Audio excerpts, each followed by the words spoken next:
नमस्कार। चलिए आज डेवऑप्स की दुनिया में उतरते हैं।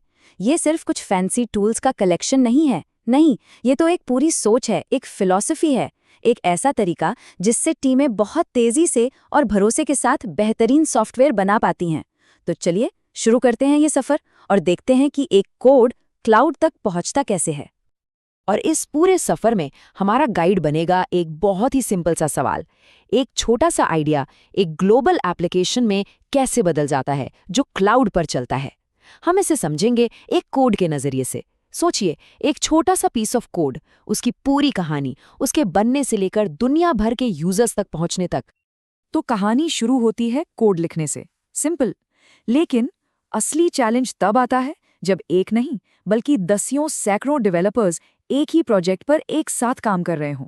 अब सवाल ये है कि सबके काम को जोड़ा कैसे जाए, वो भी बिना एक दूसरे का कोड मैसअप किए। यहीं से टीम वर्क की असली कहानी शुरू होती है। और इस चैलेंज का जवाब है गिट। अब ये क्या है? आसान भाषा में समझिए, ये एक तरह का वर्जन कंट्रोल सिस्टम है।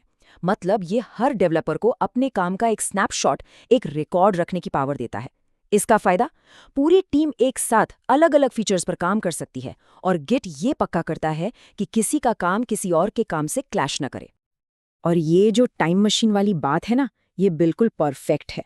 देखिए, हर बार जब कोई डेवलपर अपना काम सेव करता है, जिसे गिट की दुनिया में कमिट कहते हैं, तो वो अपने कोड की हिस्ट्री में एक नया पन्ना जोड़ देता है। और इसका सबसे बड़ा फायदा, मान लीजिए कुछ गड़बड़ हो गई, कोई बात नहीं, आप इस टाइम मशीन का बटन दबाइए और फटाक से किसी भी पुराने वर्किंग वर्जन पर वापस पहुंच जाइए।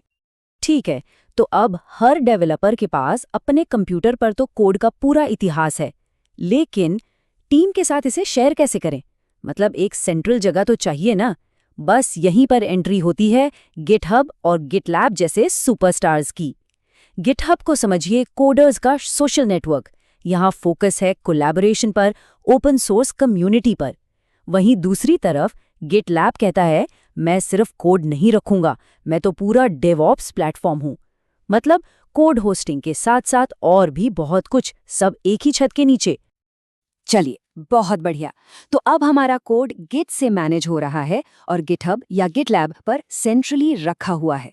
लेकिन अब सोचिए, हर बार जब कोई डेवलपर अपना नया कोड सबमिट करता है, तो क्या कोई इंसान बैठकर उसे मैन्युअली टेस्ट करेगा, फिर उसे प्रोडक्शन में डालेगा? नहीं, बिल्कुल नहीं।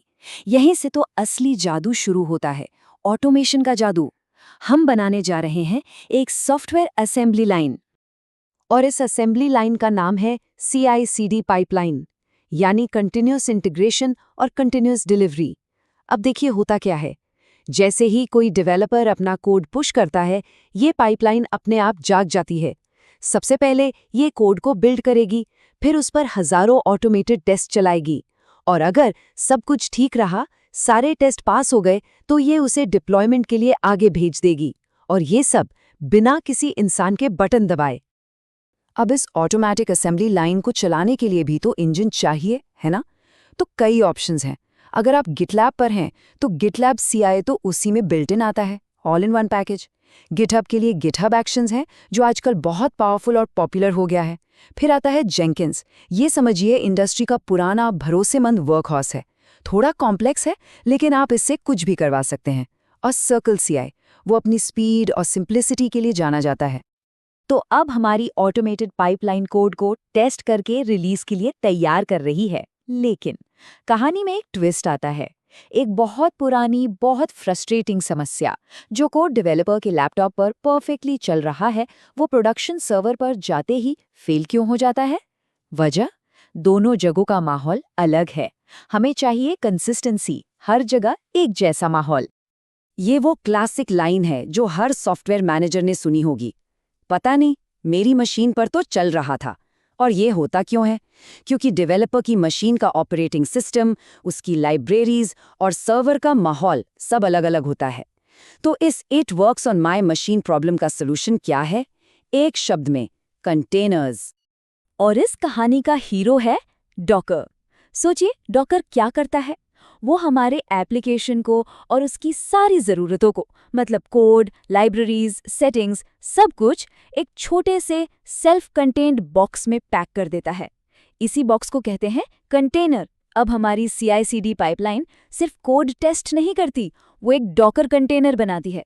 और इस कंटेनर का जादू ये है कि आप इसे कहीं भी ले जाइए, डेवलपर की मशीन, टेस्टिंग सर्वर, क्लाउड, ये हर जगह बिल्कुल एक जैसा ही चलेगा।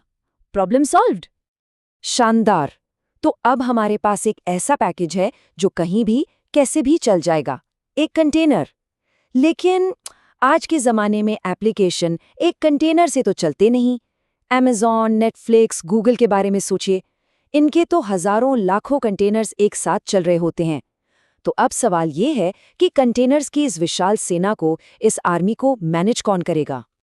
इस सेना का जनरल है क्यूबरनेटिस, या शॉर्ट में K8s। क्यूबरनेटिस एक कंटेनर ऑर्केस्ट्रेशन सिस्टम है। मतलब ये पर्दे के पीछे का वो मास्टरमाइंड है जो सब कुछ संभालता है। ये खुद तय करता है कि कौन सा कंटेनर किस सर्वर पर चलेगा। अगर अचानक ट्रैफिक बढ़ गया, कोई बात नहीं, क्यूबरनेटिस अपने आप और कंटेनर्स खड़े कर देगा। कोई कंटेनर क्रैश हो गया, डोंट वरी, क्यूबरनेटिस उसे हटाकर तुरंत एक नया हेल्दी कंटेनर उसकी जगह ले आएगा। तो ये जो रोबोट सेना वाली बात है ना, वो एकदम सही है। कुबरनेटिस आपकी एक ऐसी रोबोट आर्मी है जो 24/7 बिना थके, बिना गलती किए आपके एप्लीकेशन को चलाती रहती है। हमें बस उसे बताना है कि मुझे ये चाहिए, और बस बाकी सब वो खुद देख लेता है। चलिए अब थोड़ा और डीप चलते हैं, एप्लीकेशन और कंटेनर से एक लेवल नीचे। ये सारे कंटेनर्स और क्यूबरनेटिस आखिर चल कहाँ रहे हैं? सर्वर्स पर, नेटवर्क्स पर, डेटाबेसेस पर, मतलब हमारे पूरे इंफ्रास्ट्रक्चर पर। तो क्या हम इस पूरे फैक्ट्री फ्लोर को भी कोड से बना सकते हैं? जवाब है बिल्कुल। और इस कमाल के कॉन्सेप्ट को कहते हैं इंफ्रास्ट्रक्चर एज कोड, यानी IAC। इसका मतलब सीधा सा है, अब सर्वर बनाने के लिए माउस क्लिक करने की जरूरत नहीं, अब हम कोड लिखते हैं। और मजे की बात यह है कि इस इंफ्रास्ट्रक्चर कोड को भी हम गिट में वैसे ही सेव कर सकते हैं जैसे एप्लीकेशन कोड को करते हैं। इसका फायदा, आप एक सिंगल कोड फाइल से पूरा का पूरा डेटा सेंटर खड़ा कर सकते हैं, वो भी बार बार और हर बार एग्जैक्टली द सेम। इस काम के लिए हमारे पास है टेराफॉर्म और एंसिबल जैसे टूल्स। इन दोनों में फर्क समझिए। टेराफॉर्म आपकी जमीन खरीदकर उस पर बिल्डिंग खड़ी करता है, मतलब वो क्लाउड में इंफ्रास्ट्रक्चर बनाता है, सर्वर्स, नेटवर्क्स वगैरह। आप उसे बताते हैं कि आपको क्या चाहिए। दूसरी तरफ एंसिबल उस बनी बनाई बिल्डिंग में जाकर फर्नीचर और वायरिंग का काम करता है, मतलब वो पहले से मौजूद सर्वर्स पर सॉफ्टवेयर इंस्टॉल और कॉन्फ़िगर करता है। वो बताता है कि कैसे करना है। वाह, तो अब देखिए, हमारी पूरी फैक्ट्री इंफ्रास्ट्रक्चर से लेकर एप्लीकेशन तक कोड से बन रही है, ऑटोमेट हो रही है और बड़े स्केल पर चल भी रही है। सब कुछ परफेक्ट लगता है ना? लेकिन एक मिनट, हमें ये कैसे पता चलेगा कि अंदर सब कुछ ठीक ठाक है, कोई प्रॉब्लम तो नहीं? इसके लिए हमें चाहिए एक कंट्रोल टावर, जहां से हम हर चीज पर नजर रख सकें। और ये निगरानी ये शुरू होती है कोड के लेवल से ही। यहाँ हमारा टूल है सोनाक्यूब। सोनाक्यूब को समझिए एक ऑटोमेटेड कोड एक्सपर्ट जो कभी सोता नहीं। हम इसे अपनी CI/CD पाइपलाइन में लगा देते हैं। अब जब भी कोई डेवलपर कोड लिखता है, सोनाक्यूब उसे स्कैन करता है, बग्स के लिए, सिक्योरिटी लूपहोल्स के लिए और कोड की क्वालिटी के लिए। ये एक गेटकीपर की तरह है जो खराब कोड को प्रोडक्शन में जाने से रोकता है। लेकिन कोड क्वालिटी तो सिर्फ पहला कदम है। जब एप्लीकेशंस हजारों कंटेनरों में चल रहा है, तो उसकी हेल्थ पर नजर रखने के लिए हमें और भी चीजें चाहिए। यहीं पर आते हैं ऑब्जर्वेबिलिटी के 3 मेन पिलर्स। पहला, मैट्रिक्स, जिसके लिए है प्रोमीथियस। ये लगातार सिस्टम से नंबर्स इकट्ठा करता है, जैसे CPU यूसेज कितना है, मेमोरी कितनी फ्री है। दूसरा, डैशबोर्ड्स, जिसके लिए है ग्राफाना। ये प्रोमीथियस से लिए गए डेटा को खूबसूरत चार्ट्स और ग्राफ्स में दिखाता है जिन्हें समझना आसान हो। और तीसरा, लॉग्स, जिसके लिए है ELPA स्टैक। ये सिस्टम में होने वाली हर एक एक्टिविटी का रिकॉर्ड रखता है, ताकि कुछ भी गलत हो तो हम उसकी जड़ तक जा सकें। तो हमने गिट से कहानी शुरू की, CI/CD से उसे ऑटोमेट किया, डॉकर से पैकेज किया, कुबरनेटिस पर चलाया और फिर प्रोमीथियस से मॉनिटर भी किया। यहाँ सबसे ज़रूरी बात यह है कि ये सब सिर्फ टूल्स की एक लिस्ट नहीं है। नहीं, ये एक पूरा इकोसिस्टम है। ये सब आपस में जुड़े हैं, एक दूसरे से बात करते हैं और मिलकर डेवऑप्स की फिलॉसफी को हकीकत बनाते हैं।